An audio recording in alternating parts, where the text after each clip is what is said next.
Welcome to another episode of Fast Casual Nation. As you know, here on this show we cover the best fast casuals all across the country. Now we're here in Southern California covering a concept called Bruxie. We like to look at things that are in the menu category that really stretch the limits. And I think you're going to find that this place does just that.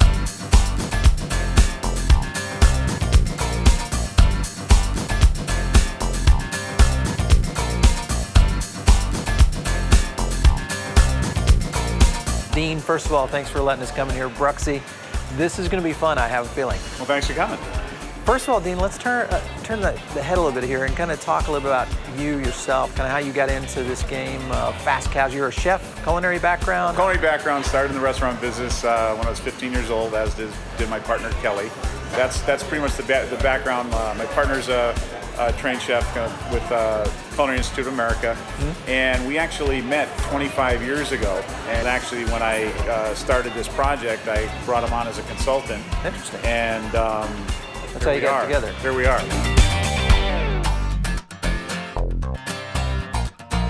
So how was the process of starting Bruxie itself? Obviously, you guys are based off of the waffle. Right. How did that story come about? Well, actually, I was traveling in Belgium, and I became infatuated with this waffle. When he walked into the store, he went to a farmer's market. There was someone out there with waffle irons and actually cooking a Liège waffle, and it was just intoxicating. And people would come in and they'd go to the store and they'd buy their waffle, and it was just very enticing.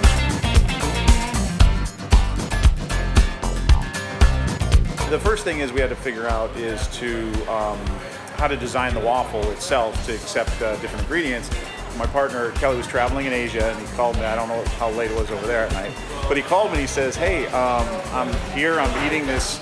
He goes, not a pancake, it's not a waffle, but it's kind of cool. They put some cream on it and some fruit, and they fold it, and they wrap it in paper, and you walk with it. He goes, can we make a thinner waffle? And I said, yeah, and we can fold it and make a sandwich out of it. Right. I think one of the keys to our success has been that we've always been food focused. Both my partner and I are chefs, and people love food, so they weren't going to, if you ate out 2-3 times a week, that wasn't going to happen to the level. So people still wanted that great homemade, really high quality ingredients at an approachable price, and everything on our menu was under $10. So we fit that bill. I think the evolution has been great. And my partner is a very accomplished chef. He's a very well-known consultant. And I tell people, Kelly, they either hire Kelly to create new concepts or fix broken ones. So one thing that was really unique about us, and really I felt really great about, is that we're both food-focused, but we were prepared when we opened. And right. We've had pretty strong growth in a short period of time, but I think it was due to the fact that we were able to assemble a great team and prepare them, and we really it's worked out well for us. Yeah, and we see a lot of operators, especially in the emerging concepts, that maybe did not have culinary background and kind of understand that first big challenge and hurdle that you kind of have to overcome, which is the menu. I mean, it really is the heart of the brand. Right. So if you've got that culinary institution built into the brand from the get-go, it sure makes it a little One of the easier. challenges is that we make a waffle, so it's kind of like baking fresh bread. It's like we bake fresh bread for your sandwich. Every order. Yeah. So it is challenging, and we had the first day we ran out of batter. Yeah. And that was when we had to go to the customers and say, listen, it's going to be an hour before we are able to start. We continued to take orders, and 45 people placed their orders and sat down and waited for over an hour. And my partner and I just sat there staring at this batter, waiting for it to rise. And I knew at that point, that's when I really felt we had something special. Yeah. It's been a very interesting ride, but like I said, it was the culinary expertise, but I think it was also, there's some great folks that may have different visions, different strengths, different areas. But I think the key part for anybody, and particularly for us, is get to a well-rounded staff and bring a team in that really knows what they're doing. Absolutely. Well, since we're talking about food, we've got to be able to go in and take a look at really what you guys are all about when it comes to the menu items. Right. So let's take a break and get over to where really the action gets going and taste some of this stuff. You got it.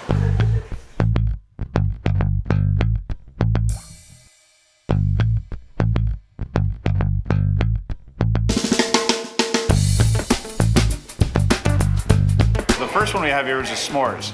And as I told you, all the chocolate we use in the restaurant is Belgian chocolate. Make our homemade marshmallow, toast some graham cracker crumbs, and then nice.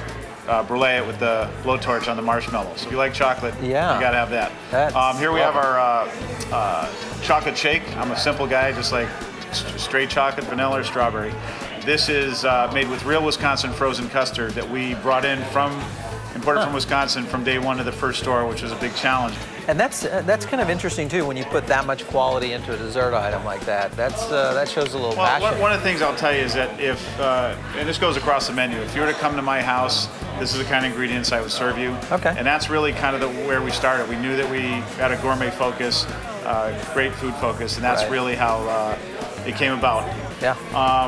Here's we craft our own cane sugar sodas, and when we started Old Town, when we tour Old Town Orange, as I said, that building opened in 1949, and we wanted kind of a throwback. That's the custard is that's what soft serve used to be in the old days. Pure cane sugar sodas is what I really enjoy, and the customers really enjoy.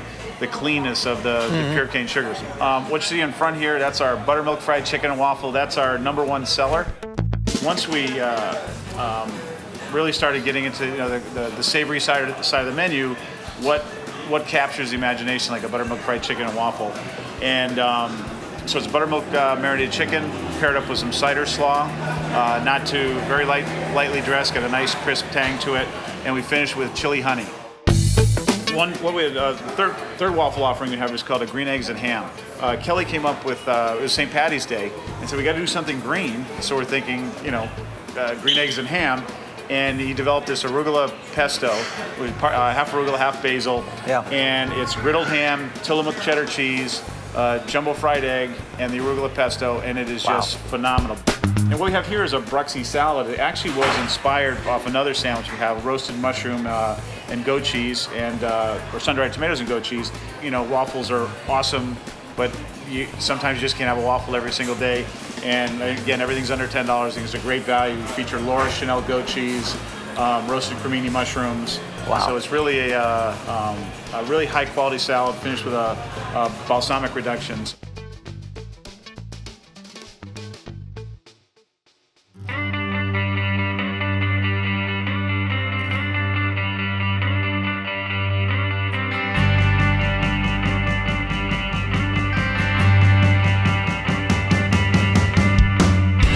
Is there anything specific that you see in terms of trends starting to happen, whether it's the demand from the consumer or what you guys are doing here in terms of really exploding out the menu?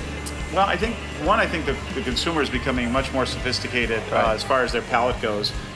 Everybody's got to focus. I mean, you can't be, we get up every day knowing that we've got a lot of competition out there, a lot of smart people, a lot of great chefs, and our goal is to try to challenge ourselves, to try to come up with that not reinventing the wheel, so to speak, but come up with some new flavors, come up with seasonal flavors, use products when they're at the best possible quality. And I said I think everybody who is successful and is going to continue to be successful has to wake up with the same mindset in the morning, because that's there's a lot of talented folks out there. Absolutely. Dean, it's been great stopping in here at Bruxie and learning what makes a waffle a fast casual concept like you guys. Thank you, appreciate it. Thanks for letting us stop in on Fast Casual Nation. Welcome.